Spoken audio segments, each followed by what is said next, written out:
quieres atravesar la puerta con nosotros, solo puedes llegar a ellas a través de tu subconsciente. Puertas Estelares presenta a Juanjo Sedeño Hernández. Caminos Estelares. La ideología náhuatl, la posición de la mujer en la poesía de Natalio Hernández. Saludos cordiales, sean bienvenidas y bienvenidos de nuevo al programa de Caminos Estelares. Hola, ¿qué tal? Sean bienvenidas y bienvenidos.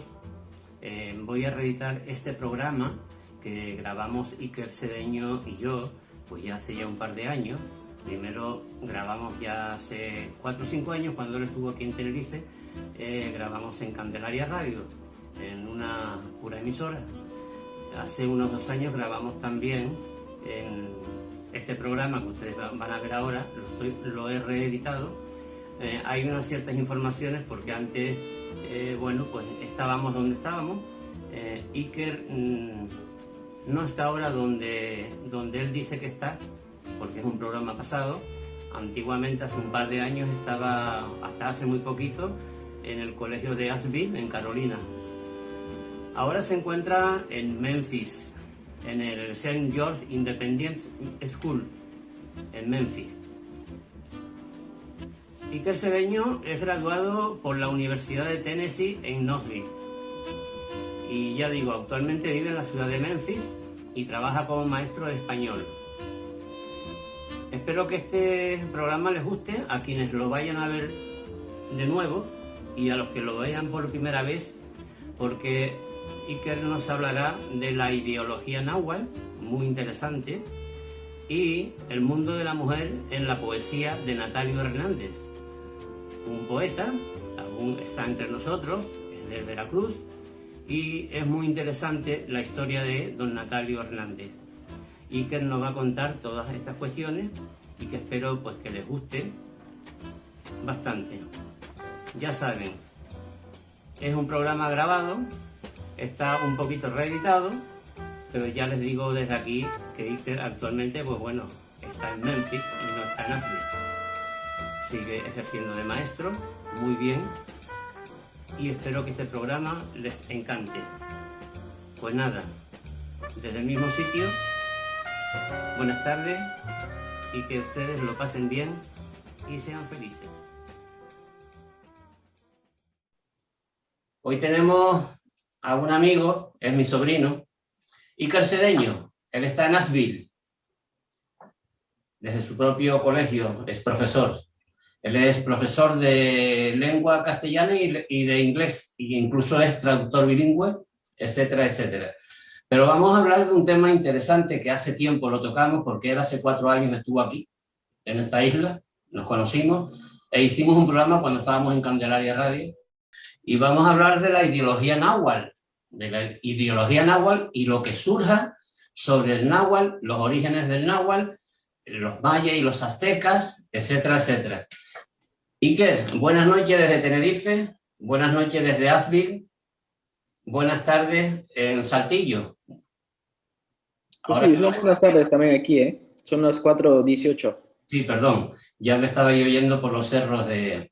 Sí, buenas tardes en Asheville, también ahí en Saltillo, en México todo, y aquí, pues buenas noches, aquí son las 10 de la noche y son las 4 p.m. ¿Cómo estás, Iker? Muy bien, muy bien. Buena introducción que has dado. Muchas gracias. Todo esto sé que fue cuando tu tesis en Arkansas, en la Universidad de Arkansas, sobre la tesis que, bueno, que más o menos platicaremos aquí esta tarde, de lo que tú hiciste. Sí, muy bien. Bueno, así es. Fue un proyecto de tesis y hablé en un ensayo amplio sobre principalmente la ideología náhuatl, pero también un poco enfocado al significado de la poesía en el náhuatl, ¿no? Y un poquito tocando la poesía bilingüe de un autor que se llama Natalio Hernández. es mexicano, maestro de español, maestro de náhuatl en México, y es una persona muy popular en cuanto al estudio, ¿no? Y a la divulgación del náhuatl en México. Él nació en Veracruz, ¿verdad? Exactamente, sí, nació en Veracruz, en un pueblo pequeño, y se educó hasta parecer hasta la secundaria en el pueblo donde él creció, nació y creció, y después se mudó a hacer sus estudios superiores, y actualmente, bueno, es maestro y es un activista de las lenguas indígenas y específicamente del náhuatl. Y el náhuatl, él habla de sus orígenes, los orígenes del náhuatl. Bueno, sí, dentro de su trabajo como divulgador del idioma, ¿no? Y, bueno, su trabajo como maestro, claro, es lo que él hace, ¿no? Él hace, bueno, es un proyecto de activismo que él hace para que la lengua náhuatl siga visible en el país, ¿no? Y es un poeta que ha escrito varios libros, y en el libro, el poemario que yo tomé para la tesis se llama Colibrí de la Armonía, que lo escribió hace como 7 años. Y es interesante porque no solamente es bilingüe este poemario en el español y en el inglés, perdón, en el español y en el náhuatl, pero también hay una traducción al inglés de varios de los poemas. Entonces es muy interesante, ¿no? Y es bueno, pues, para que podemos ver ahí, ¿no? La capacidad y el interés que él tiene para que el náhuatl no solamente se divulgue en el país, en México o en los países latinos, pero también más internacionalmente, ¿no? Y llegando al inglés, ¿no? A las personas que hablan inglés, que actualmente es la lengua franca del mundo. Sí, sí. Natalio Hernández, aparte de todo lo que has dicho, actualmente él está activo. Sí, vive, tendrá como, no sé, entre 50 y 60 años, es muy joven y es muy activo, muy activo. Entonces, pienso yo que hasta donde yo sabía es, pues, es una persona que está activa en el Instituto Nacional de Lenguas Indígenas en la Ciudad de México. Porque Natalio es una persona indígena, es natural.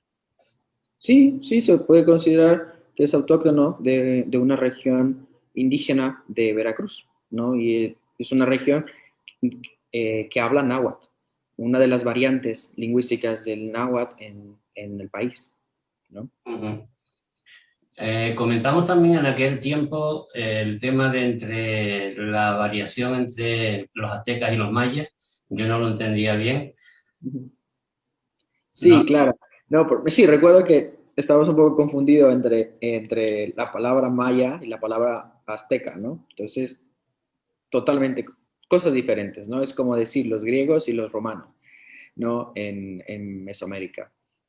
Y bueno, podemos empezar por qué es Mesoamérica, ¿no? Entonces, Mesoamérica es el territorio que abarca una gran región desde el norte de México hasta Centroamérica actualmente. Y bueno, se incluye muchísimas civilizaciones, culturas, tribus y bueno, muchísimo conocimiento durante muchos siglos.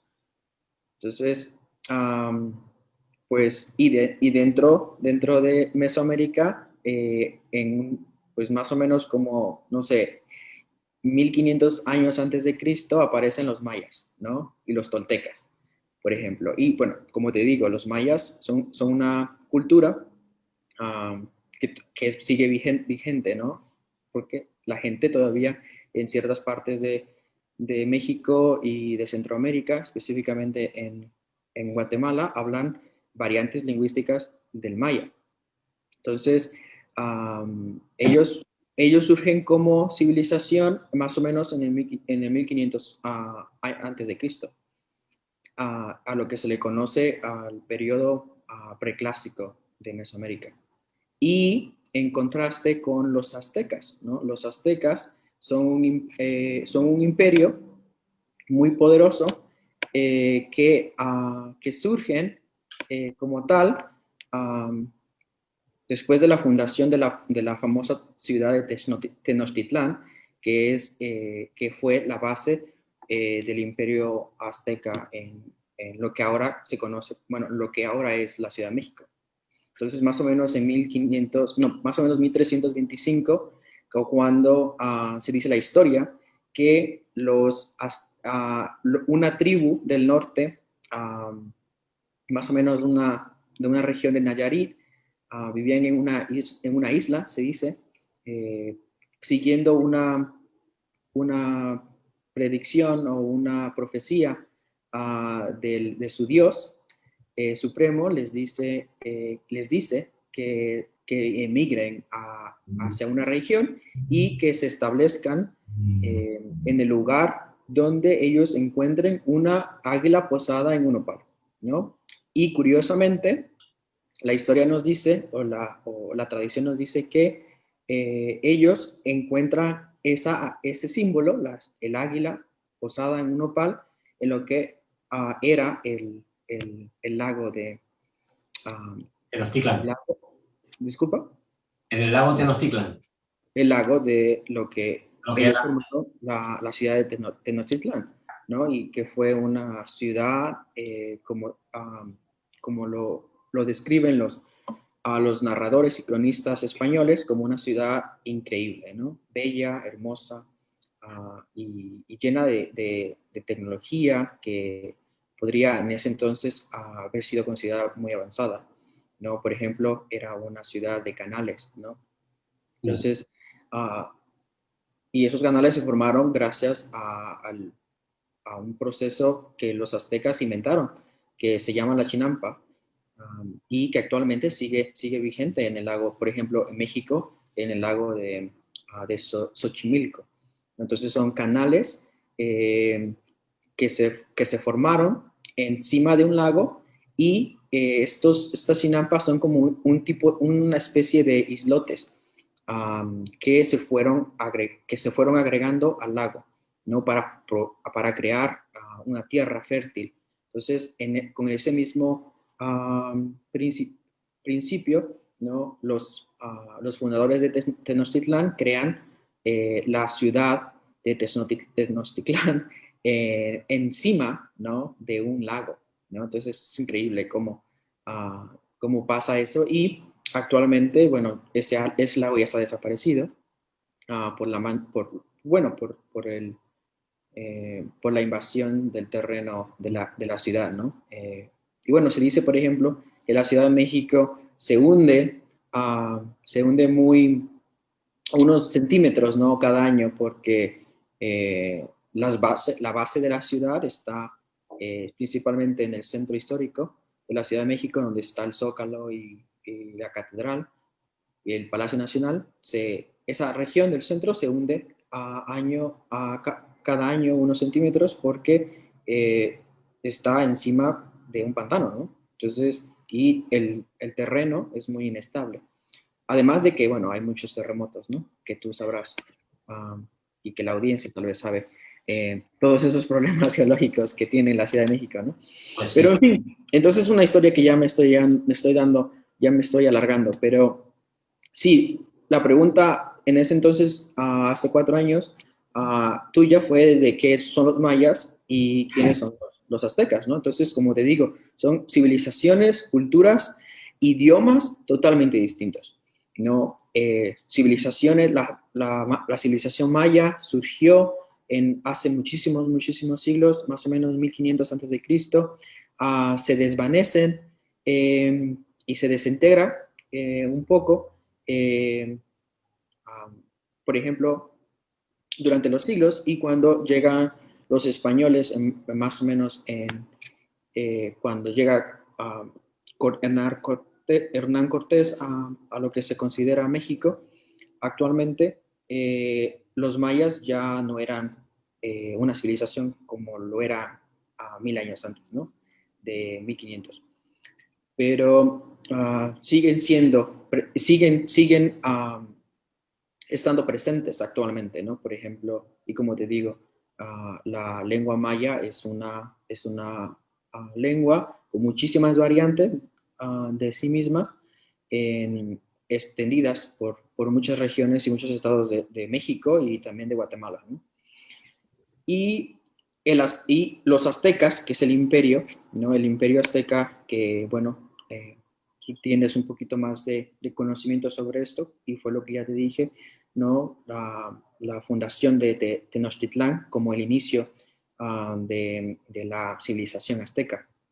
Entonces, ellos se consideran, pues, muy bélicos, ¿no? Entonces, es un poquito la diferencia con los mayas. Los mayas eran, bueno, se les considera una civilización de mucho conocimiento, como, por ejemplo, tal vez una comparación sería con los griegos, ¿no? Y los aztecas, una comparación sería con los romanos, ¿no? Eran bélicos, querían extender el imperio y eran, pues iban por el territorio de Mesoamérica invadiendo y sometiendo a muchas tribus y muchas otras civilizaciones o ciudades en lo que ahora es México. Uh-huh. Entonces, ahí más o menos está la diferencia, ¿no? Entre los mayas y los aztecas. ¿Y alguna vez los mayas y los aztecas se enfrentaron o se encontraron?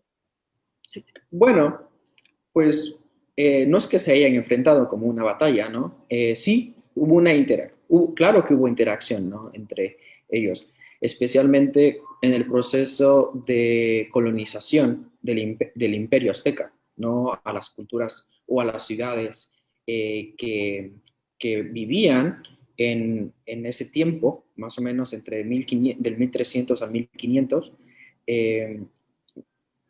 pues ciudades y culturas que, bueno, estaban presentes, ellos tuvieron que tener interacción con ellos.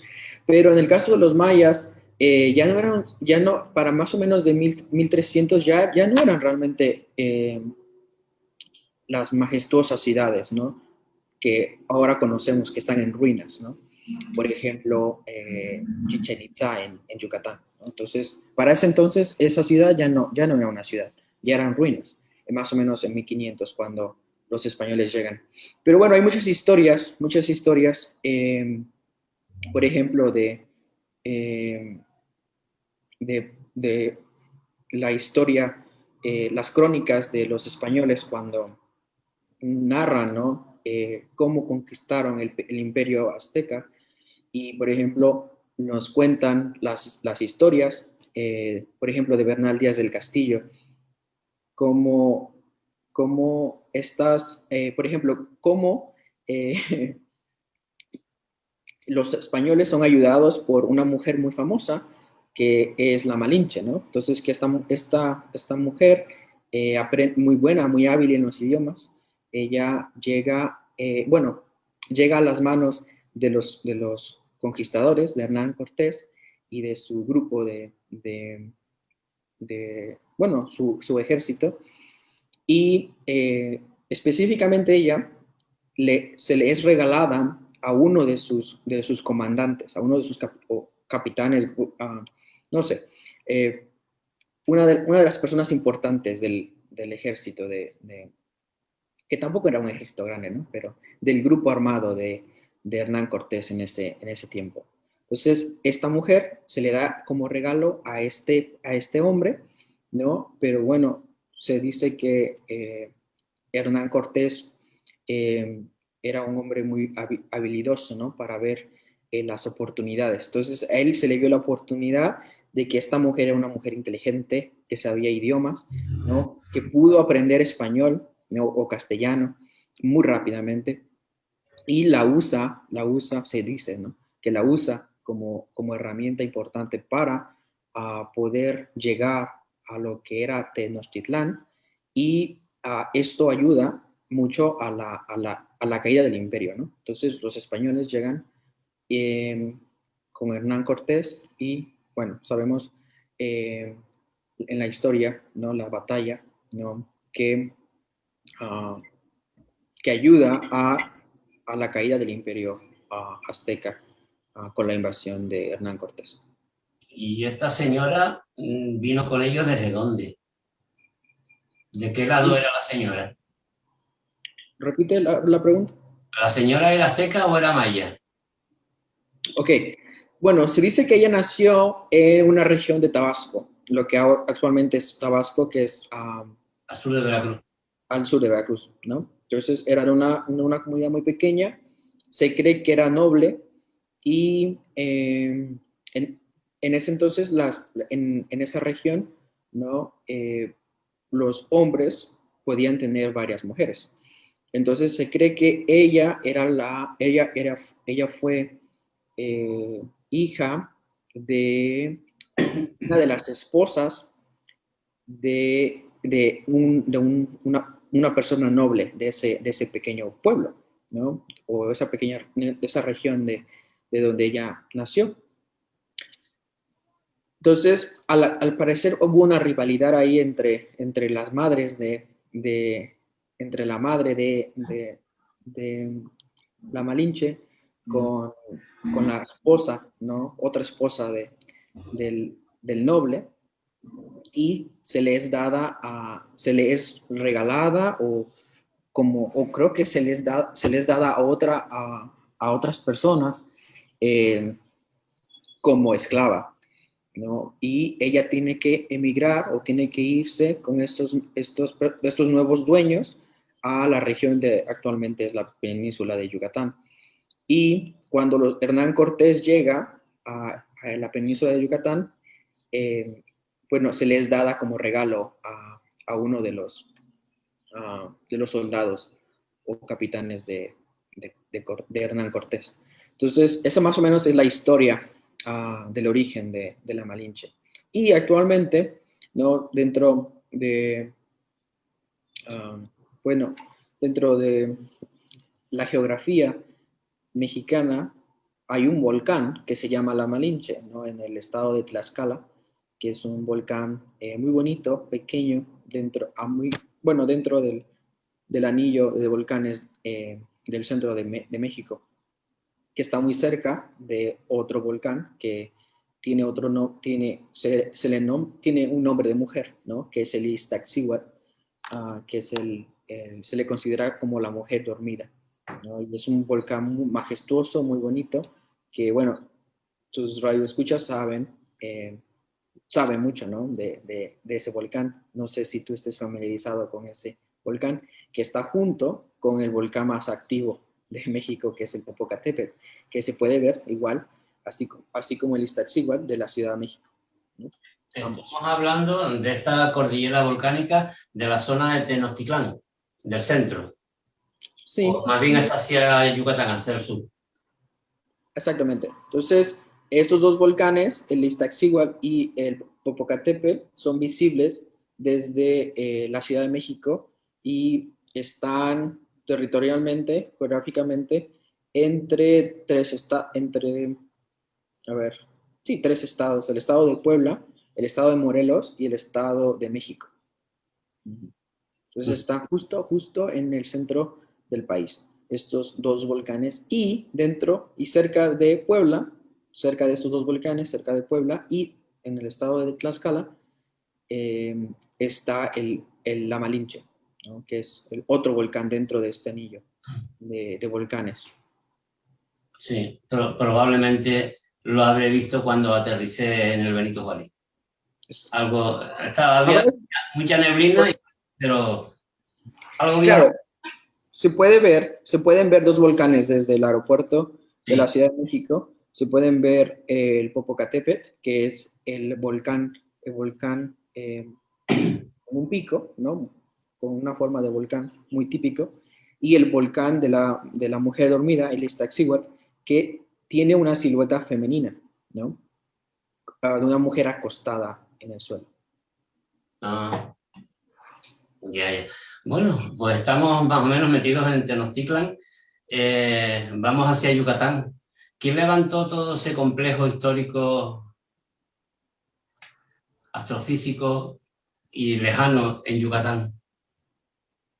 Bueno, pues en la región de Yucatán, principalmente es donde encontramos vestigios de la cultura maya, ¿no? Entonces, es lo que te digo. Entonces, al principio, con tu pregunta, ¿quiénes son los mayas y los aztecas, no?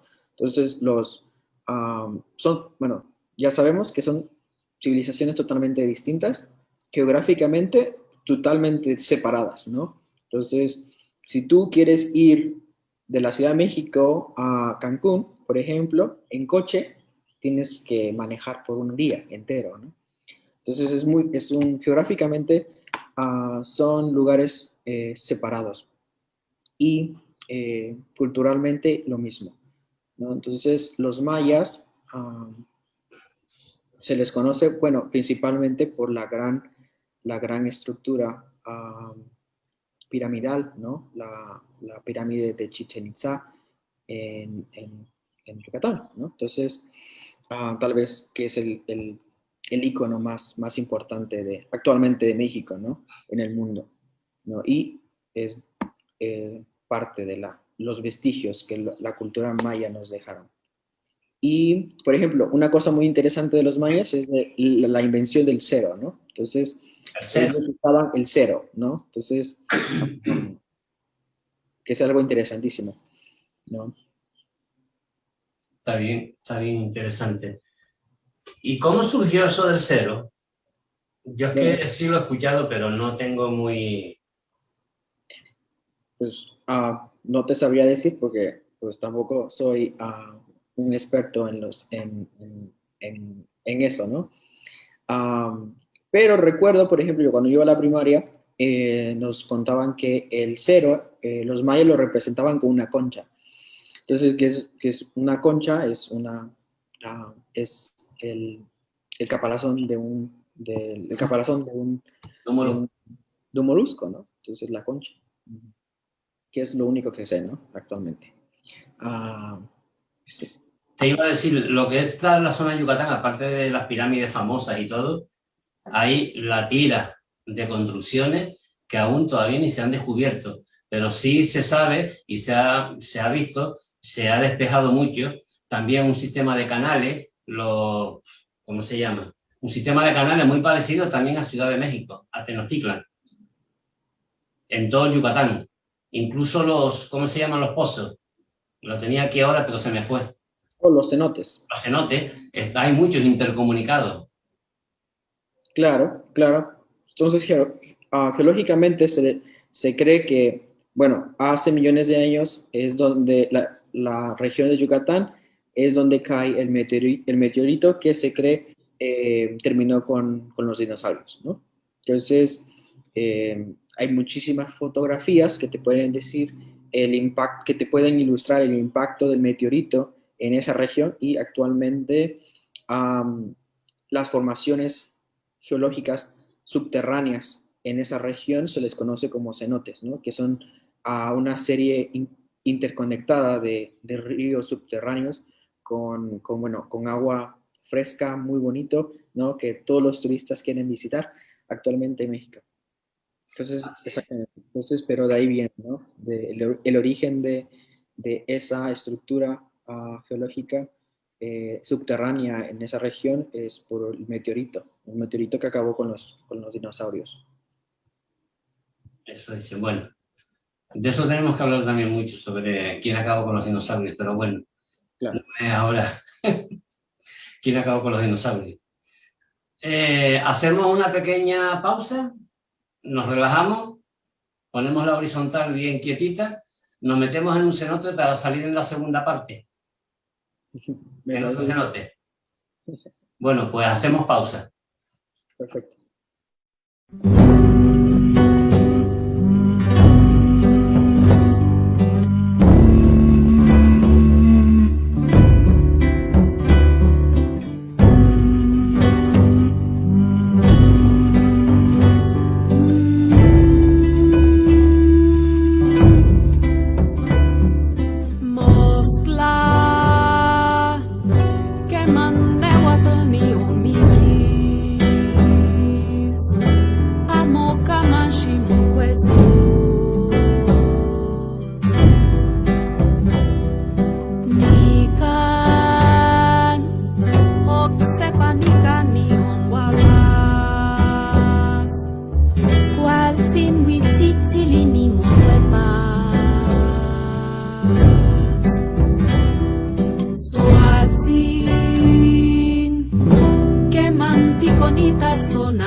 Tlawilini mitzmakas,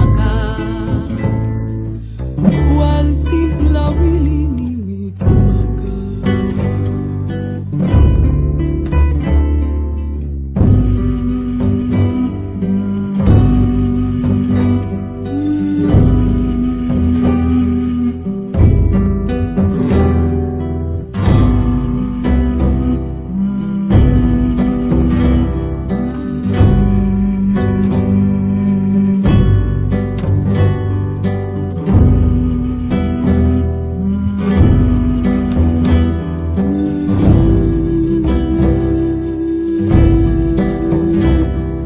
Soatzin,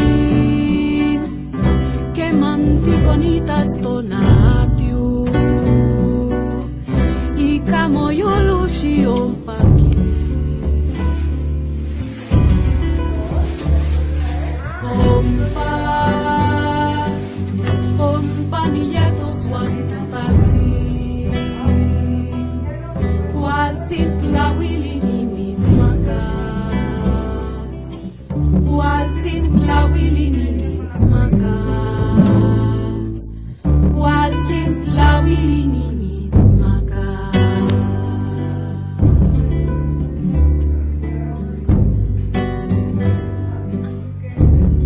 Waltzin tlawilini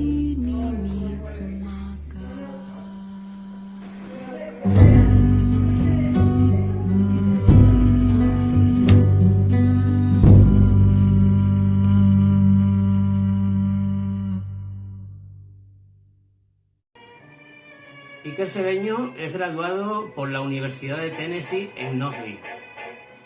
Y ya digo, actualmente vive en la ciudad de Memphis y trabaja como maestro de español. Espero que este programa les guste a quienes lo vayan a ver de nuevo y a los que lo vean por primera vez, porque Iker nos hablará de la ideología náhuatl, muy interesante, y el mundo de la mujer en la poesía de Natalio Hernández, un poeta, aún está entre nosotros, es de Veracruz, y es muy interesante la historia de don Natalio Hernández.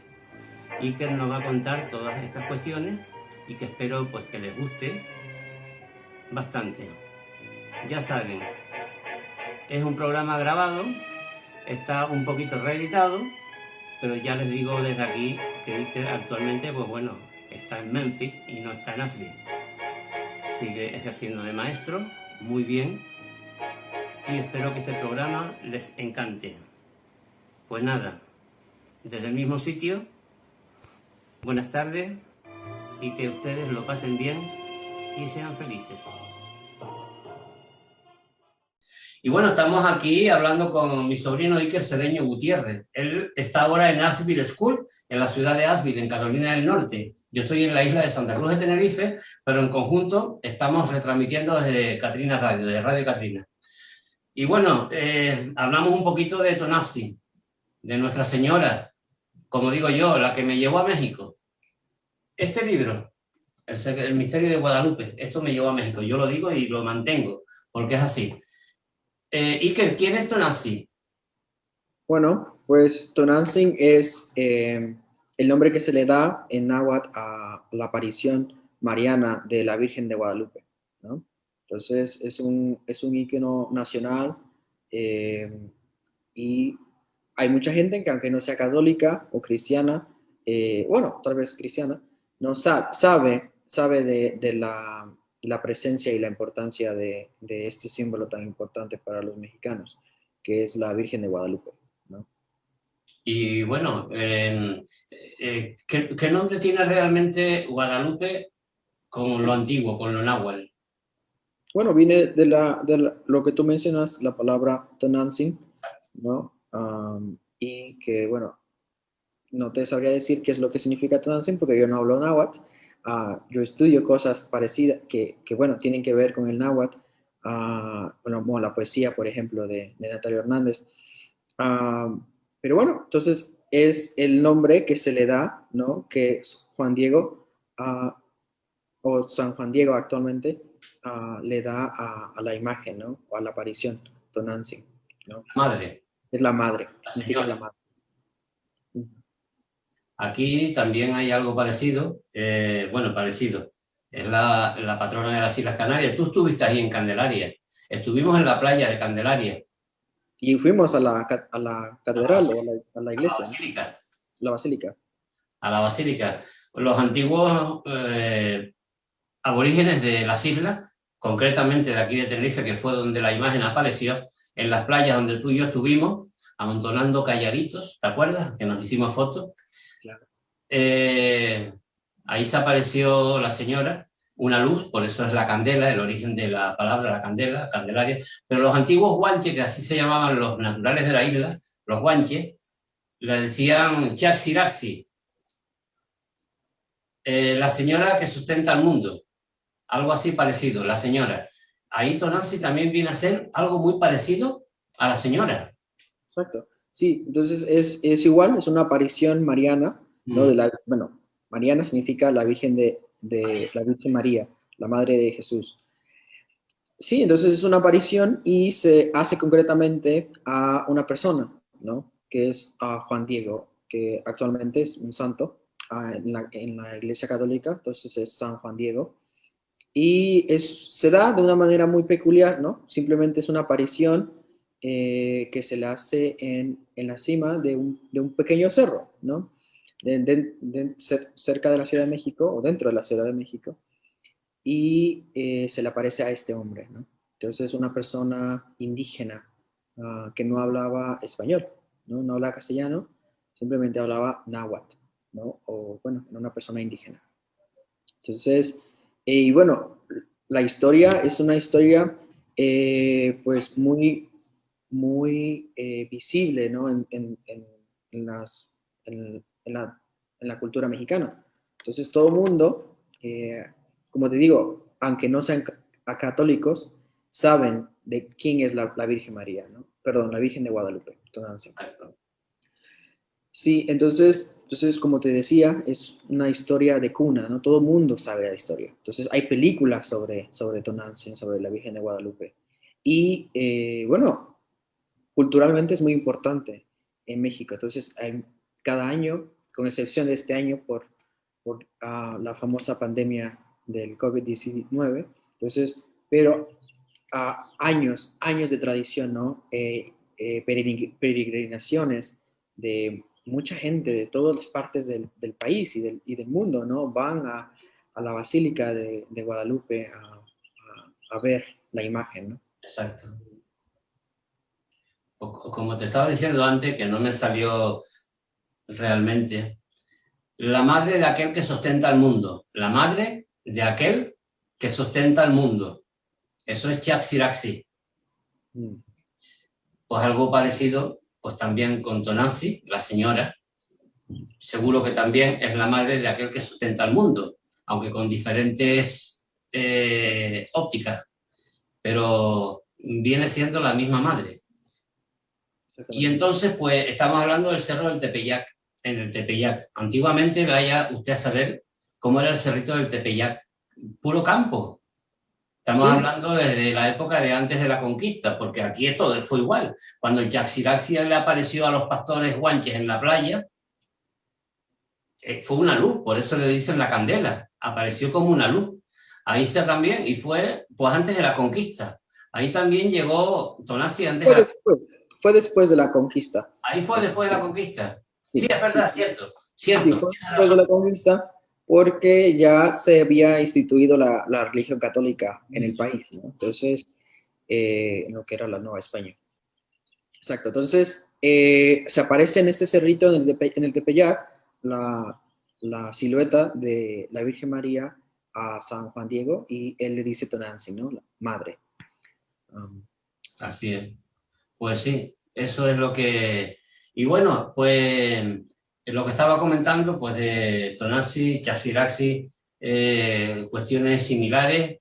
Una aparece a 2000 metros de altura, esta aparece en una misma playa.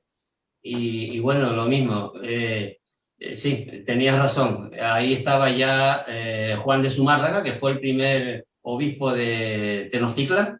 Y bueno, ya conocemos la historia de que fue al obispo varias veces, no le hizo ni pajorero caso, y bueno, al final pues fue lo que pasó con su ayate, se llama ayate, que viene de eso que desprende la tunera ahí en México y se hacían Son antes.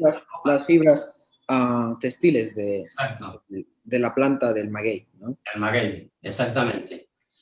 Pues sí, pues ahí estamos. Bueno, entonces, como te decía hace 4 años, ¿no? La importancia de Tonantzin es muy no, es emblemática en México. Y bueno, también es muy curioso, ¿no? Cómo surge esta fusión, ¿no? De las dos culturas, la cultura mexica o la cultura mexicana, la cultura náhuatl, ¿no? Se puede decir náhuatl o náhuatl. Náhuatl tal vez un poquito más para el idioma, náhuatl para la cultura. Pero sí es una función increíble, ¿no? De tanta cultura, ¿no? Y bueno, ambas culturas, ¿no? Se fusionan y pues dan paso o se crea la cultura actual mexicana, ¿no? Entonces, por ejemplo, una de las manifestaciones de esta fusión es, ¿no? La imagen de la Virgen de Guadalupe, la Tonantzin, ¿no? Que es una imagen que es la imagen que se le aparece a San Juan Diego, que es un indígena que hablaba náhuatl, ¿no? Entonces, bueno, es muy interesante, como te decía, saber un poquito más sobre la cosmovisión de los nahuas, ¿no? Es interesante cómo veían ellos el mundo, ¿no? Entonces, por ejemplo, una de las cosas, el término Texahuatl, ¿no? Que es un termo, una palabra que se puede traducir al español como presagio o augurio, ¿no? Entonces, pues no sabemos realmente si Tonantzin pudo haber sido un presagio, ¿no? Para algún tipo de personas indígenas en ese entonces, ¿no? Pero nosotros sabemos que uno de los Texahuatls, o Texahuatls, a ver si lo pronuncio bien, fue la conquista, fue la venida, ¿no? de los españoles a México. Entonces, estos presagios, y simplemente es una manifestación de la conexión de los sucesos naturales o sobrenaturales que los estudiosos nativos nahuas podían visualizar, ¿no? Entonces, es una cosa muy interesante. Por ejemplo, el término Texahuatl, ¿no? Entonces, son presagios o augurios que los aztecas identificaban. Y estos presagios dieron origen, ¿no? Bueno, no dieron origen, pero presagiaron, son imágenes que presagiaron la venida de los españoles al territorio que se llamó después la Nueva España, ¿no? Exacto.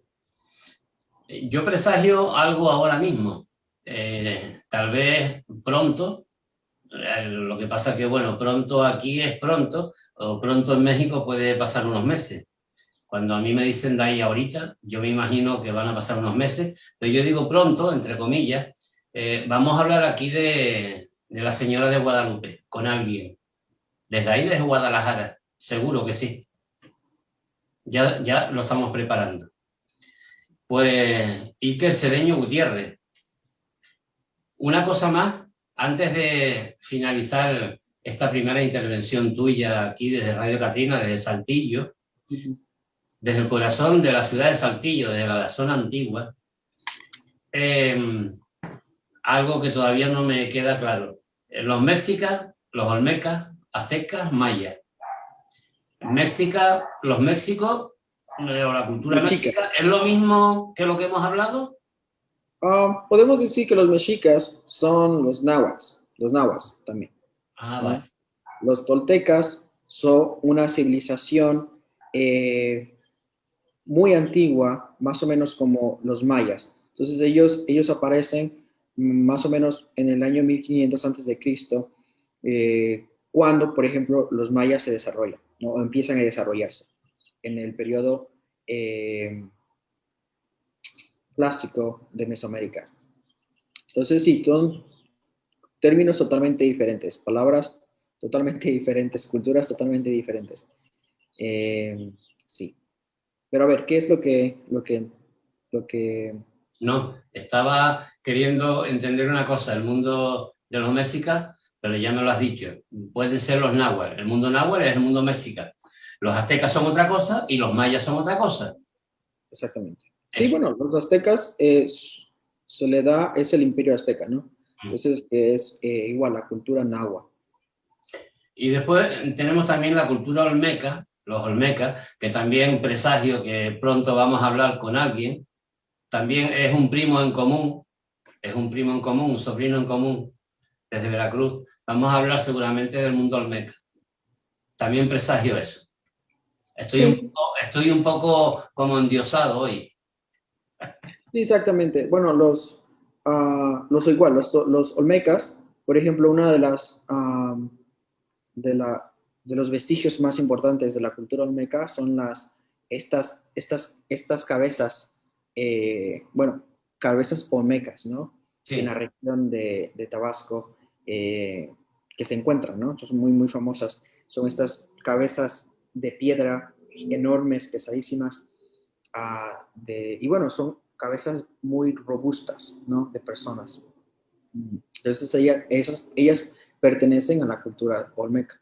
Exacto, como digamos, exactamente. Igual, como diría Celia Cruz, bembas grandes, no coloradas, pero sí bembas grandes, risito, parecía como algo negroide. Sí. Mira, pues te puedo leer un poquito un poema, un fragmento de un poema de José Santos Chacano, es un poeta mexicano igual, sobre los dos volcanes, ¿no? Que te hablaba hace un momento, el Iztaccíhuatl y el Popocatépetl. Entonces, igual, estos dos imágenes, estos dos volcanes, tienen su historia, ¿no? Y bueno, cualquier persona en México te puede decir, más o menos de mi edad o mayores, no sé si esta educación siga siendo impartida en las escuelas, principalmente en la escuela primaria, sobre la historia, ¿no? La historia de la formación de los dos volcanes, ¿no? Es una historia de amor entre un hombre y una mujer, ¿no? Entonces, al hombre se le representa en la historia como el Popocatépetl, el volcán cónico que tuviste desde el aeropuerto de la Ciudad de México, y la imagen en la historia de la mujer es el Iztaccíhuatl, que es el volcán con silueta de mujer, que está acostado, ¿no? Entonces, pero te leo un poquito el fragmento, dice: el Iztaccíhuatl traza la figura yacente de una mujer dormida bajo el sol. El Popocatépetl flamea en los siglos como una apocalíptica visión.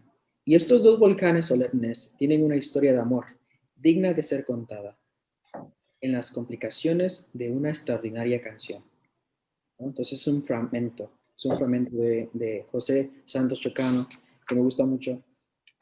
Y bueno, entonces, como te decía, la poesía de bilingüe, español y náhuatl, de este hombre, Natalio Hernández, es muy bonita igual. Voy a tratar de leerte también un poquito un poema que se llama Tonacayo. Lo voy a leer, es bien breve, solo una línea. Y en náhuatl, y te lo voy a traducir al español. Chicome Xochitl, Tonacayo, Totlacayo, Cintli, Tlayoli, ¿no? Que en español significa 7 flores, es nuestra carne, nuestro cuerpo, el maíz, ¿no? Entonces, es un poema al maíz, ¿no? Al maíz, que es que es uno de los símbolos más importantes de las civilizaciones mesoamericanas, ¿no? Y específicamente, bueno, dentro de la cultura náhuatl, el maíz es muy importante, bueno, es parte de la alimentación, ¿no? Y bueno, por eso me gusta mucho este pequeño poema de Natalia Hernández. Y bueno, a ver, si tienes más preguntas o cerramos aquí. Bueno, pues ya tú diriges. No, ya cerramos y, ¿Sí? y bueno, pues desde Radio Catrina, Iker Cedeño Gutiérrez, él está en Asheville School, en Carolina del Norte.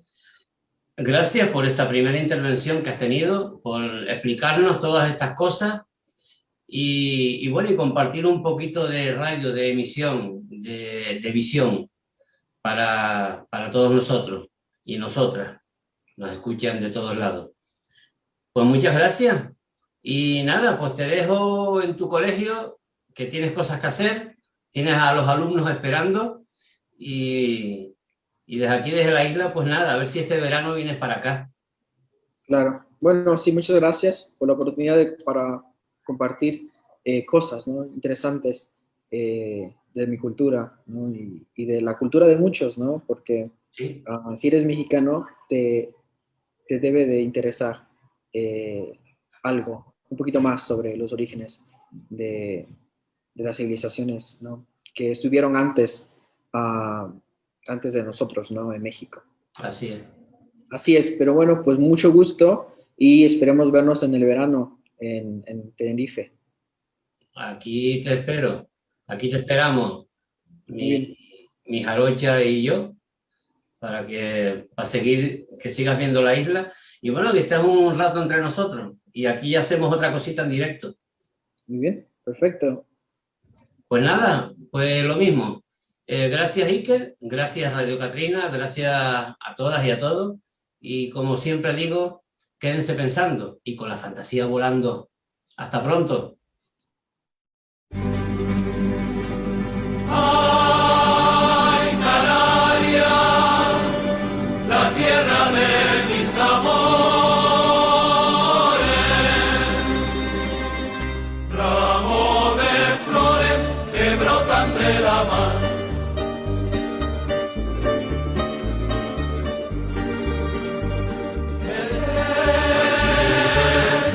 De belleza sin par, son nuestras Islas Canarias que hacen despierto soñar. Jardín, mi bello jardín, ideal siempre en flor, son tus mujeres las rosas, luz del cielo y del amor. El corazón de los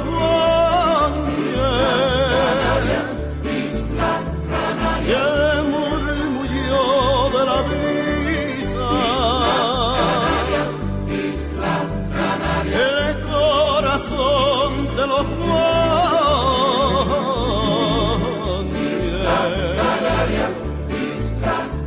y el murmullo de la brisa,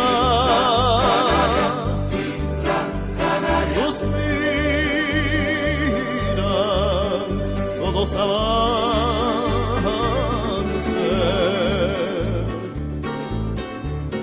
por el amor de una isla.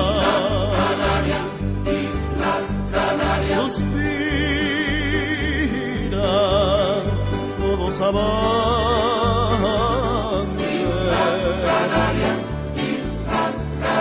por el amor de una isla.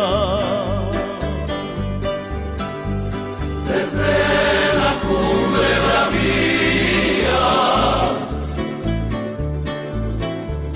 hasta el mar que nos abraza, desde la cumbre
Ay, mis 7 islas Canarias, con el pico reine de guardián, son 7 hermosos corazones que palpitan al mismo compás. Y 7